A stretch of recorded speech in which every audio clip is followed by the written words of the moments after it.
Boa noite, professora. Nós vamos apresentar agora sobre compressores e sopradores. As discentes são Raquel Souza Carvalho e Isabela Benini Medina Tavares. E eu vou começar dando uma introduçãozinha sobre o assunto. Compressores são alguns equipamentos que eles têm a função de aumentar a pressão de um fluxo de um determinado fluido ou de uma mistura de fluidos em um determinado fluxo. Os sopradores, assim como os compressores, têm exatamente a mesma função, porém, eles apresentam uma escala de compressão muito menor que os compressores, de aproximadamente 0,3 atmosferas, enquanto os compressores, mesmo de pequeno porte, conseguem alcançar pressões bem mais altas. Com relação à classificação de compressores, assim como vimos em bombas, os compressores classificam-se da mesma forma, a partir do modo em que obtém-se energia ou se cede energia para o fluido, podendo ser classificados em compressores dinâmicos ou compressores volumétricos, de turbocompressores ou de deslocamento positivo, sendo os turbocompressores atuando de forma semelhante às turbobombas, onde é fornecida energia ao fluido de trabalho, no caso o gás, quando as bombas, os fluidos são líquidos, por meio de um motor, um impelidor, aumentando a energia cinética e proporcionando o ganho de pressão, subdividindo-se entre centrífugos, axiais e mistos. Os centrífugos apresentam limitação de gás em paralelo ao eixo e com saída perpendicular a este, é mais adequado para baixas pressões. Os fluidos axiais, eles são mais caros porque eles apresentam rendimentos maiores, são indicados para altas pressões. Já para pressões intermediárias, deve-se utilizar compressores dinâmicos mistos. Os compressores volumétricos ou de deslocamento positivo, assim como nas bombas de deslocamento positivo, não se faz necessária a transformação de energia cinética em energia de pressão, uma vez que a energia fornecida ao fluido decorre de volume contido no interior do compressor. Tais compressores podem fornecer gases com pressões de pequenas frações até a ordem de 2.000 atm, subdivididos em alternativos e rotativos. Tem vários tipos de compressores tipo diafragma, rotativos, palhetas, êmbolo, pistão, lóbulos. Um exemplo de compressor diafragma, ele é indicado para trabalhar com gases perigosos e corrosivos. Os rotativos, eles são caracterizados pelo gás ser impelido por dispositivos que provocam rotação, comprimem e impulsionam o fluido para a linha de descarga. E os tipos de palheta, eles são caracterizados por aumentar a compressão progressivamente do gás devido às palhetas. Com relação às faixas operacionais dos compressores, para a gente escolher corretamente um compressor, além de características de fluido de trabalho, se faz necessário conhecer bem suas condições operacionais de vazão e pressão, que são específicas e ideais para cada tipo de compressor. O gráfico ao lado, no caso, ilustra bem as condições operacionais de vazão e pressão, que são específicas e ideais para cada tipo de compressor. Outros fatores que influenciam os limites de operação, além da vazão e da velocidade, são o sistema de selagem do eixo, a velocidade máxima do gás deve ser menor que a do som, estruturas mecânicas do impelidor, limite de rotação crítica e limite de vazão crítica. Agora, falando do tipo de trabalho do compressor. A gente tem dois tipos de trabalho, compressor de único estágio e de múltiplo estágio. Os compressores de único estágio, eles consideram um sistema com expansão súbita, escoamento ideal e compressão adiabática de um gás. As seções de sucção S e descarga D de um compressor, a energia específica transferida ao gás advirá da equação estudada no capítulo 2, equação 1, essa equação daqui, a gente estudou ela no capítulo 2. Considerando o trabalho do compressor e para expressar o balanço energético em termos de carga, a gente dividindo todos esses componentes da equação 1 pela constante gravitacional G e deixando em evidência a carga, no caso W, devido ao compressor, temos essa equação aqui, equação 2.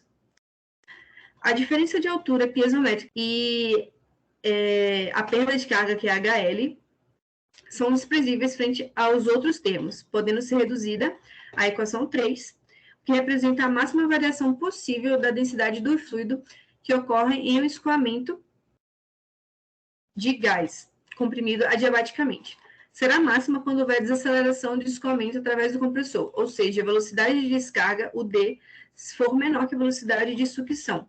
Quando isso não for verdade, no caso, o D maior ou igual ao S, vamos desconsiderar a componente o S, o D menos o S, né, o D quadrado menos o S quadrado sobre 2G, e utilizar essa equação 4 aqui. O valor da potência do motor de um compressor em um único estágio segue o mesmo princípio de bombas e advém da definição de potência útil, sendo representado pela equação 5 aqui. Com relação ao tipo de compressão em múltiplo estágio, a carga teórica desenvolvida por um compressor de múltiplos estágios advém da equação 4, que apresentei aqui, estendida para N estágios, como podemos ver na equação 6. Nesse caso, aqui, o gás, no caso de compressores de múltiplos estágios, o gás passa sucessivamente por cilindros, que lhe conferem aumentos parciais de pressão até atingir a pressão de descarga requerida. Entre cada estágio são instalados intercoolers, para que o processo de compressão seja o mais próximo de uma isoterma. Portanto, a compressão em mais de um estágio tem as seguintes vantagens: economia de energia do acionador, redução da temperatura final do gás, menor esforço com redução de carga sobre os pistões e aumento do rendimento volumétrico. Desconsiderando-se a perda de pressão entre os estágios, podemos definir o número de estágios de compressão N a partir da razão de pressão entre a pressão de descarga PD e a pressão de sucção PS do compressor, o que resulta pela propriedade logarítmica de log de uma razão ser igual a ln de PD menos ln de PS sobre ln de S, sendo zeta, que é a letra grega, a taxa de compressão em um único estágio. O valor da potência consumida por um compressor de múltiplos estágios advém da equação 5 e 6. Para a compressão AA, um exemplo, podemos considerar a equação 9 aqui descrita, sendo 1,69 uma constante utilizada para compensar um processo isotérmico ao invés de um processo real, considerando que a gente não consegue trabalhar 100% no real, mas no ideal. Então, utiliza-se esse fator de correlação. Uma curva característica de soprador, ela expressa o desempenho desse equipamento a partir de uma determinada condição inicial ou condição de referência. Essas curvas, elas são fornecidas pelo fabricante, porém, essa curva oferecida pelo fabricante, ela é estabelecida na condição de referência de 20 graus Celsius, 101,33 kPa e com o fluido padrão, que é o ar. Porém, essa é uma condição que é pouquíssimo utilizada. Normalmente são utilizadas pressões maiores e, para isso, é preciso fazer uma nova curva, obtendo um ponto de referência que pode ser utilizado para esse determinado ponto inicial. Como a gente faz isso? A gente precisa fazer uma modelagem matemática, visto que os sopradores, eles apresentam as faixas de pressões mais brandas que os compressores. Isso faz com que o equacionamento de determinadas grandezas, como, por exemplo, a vazão e a pressão e pressões características, sejam iguais às bombas. E a gente consegue, aqui eu coloquei algumas equações, da pressão total igual à pressão total de descarga, menos a pressão total de sucção. E a gente consegue ir desenvolvendo a partir das equações de bombas. Aqui no gráfico, apresenta uma curva de potência estática e do rendimento do equipamento, de um compressor, no caso. Os sopradores, eles também podem ser considerados compressores. Pode passar, né? Outra coisa que a gente é preciso estabelecer para interpretar esses gráficos e esses pontos de referências para cada situação são as leis dos sopradores.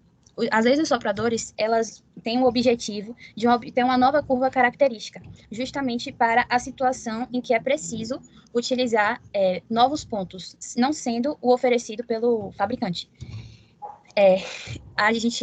Na primeira lei dos sopradores, a gente consegue obter essa curva mantendo o peso específico do fluido envolvido e variando o número de rotações do motor do compressor. Com isso, a gente consegue, a partir do princípio que a gente começa pelas equações de bombas, a gente consegue igualar a vazão e o número de rotações do motor, como Q1 sobre Q2 igual a N1 sobre N2. Assim como as equações de pressão e de trabalho. Esse gráfico aqui expressa mais ou menos como a gente observa os pontos de referência da primeira lei. Utilizando o ponto de referência inicial, esse pontinho de cima, esse primeiro, e a gente mudando apenas o número de rotação, a gente vai obter um número de rendimento igual. Mesmo alterando a rotação, a gente vai manter o rendimento do equipamento igual. Mas, se a gente alterar a vazão ou pressão, isso não vai ser considerado. Isso vai fazer com que o rendimento seja alterado. Pode passar. A segunda lei, assim, tem o mesmo objetivo da primeira, porém, ela busca manter a vazão inicial igual à vazão final, altera o peso específico do fluido de trabalho e mantém o número da rotação do motor, do compressor, inicial e final iguais. Dessa forma, a gente consegue obter as equações, né, também originárias das bombas, visto que a gente consegue considerar nessa relação entre bombas e sopradores, de pressão total e de trabalho, sendo a pressão total 2 igual à pressão total 1, pela divisão do gama 2 pelo gama 1, o gama inicial pelo gama final, assim como o trabalho sendo uma soma, ao invés de uma multiplicação. O gráfico, quando a gente observa, a gente altera o número da rotação do motor, já não é uma inclinação tão característica como no caso anterior, visto que a gente está mantendo a vazão e mantendo também a rotação. A gente não vai variar de cima para baixo, a gente não vai variar o número de rotação, a gente varia só o ρ, no caso. Aí a gente desce aqui ou sobe, tendo como referência esse pontinho 1 aqui do meio. Pode passar. Pode passar.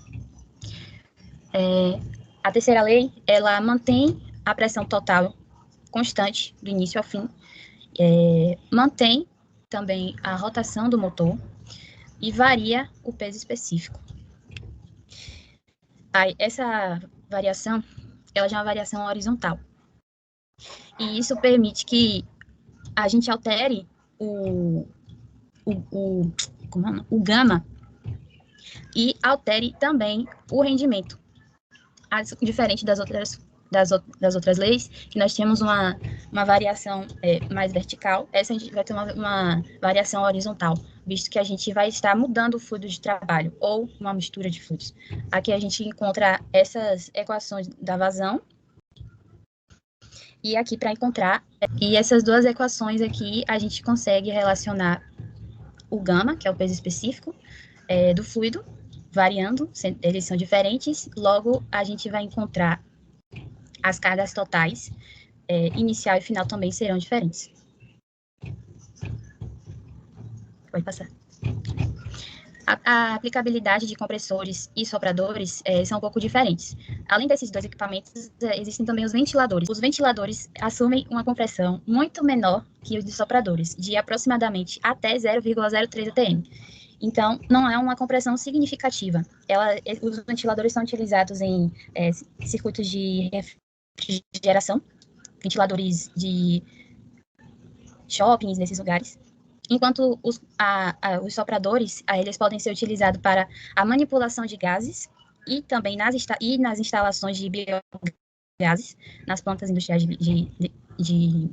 nos dutos de transporte de biogases, e nos equipamentos domésticos, como os sopradores de folhas e de gelo, que é encontrado de gelo mais em regiões mais frias. Os compressores, existem vários tipos e várias potências. Os de potência menor são utilizados em serviços como de pintura, de acionamento de pequenas máquinas pneumáticas, enquanto os compressores de maior potência são utilizados em plantas industriais na compressão de gases ou de misturas gasosas.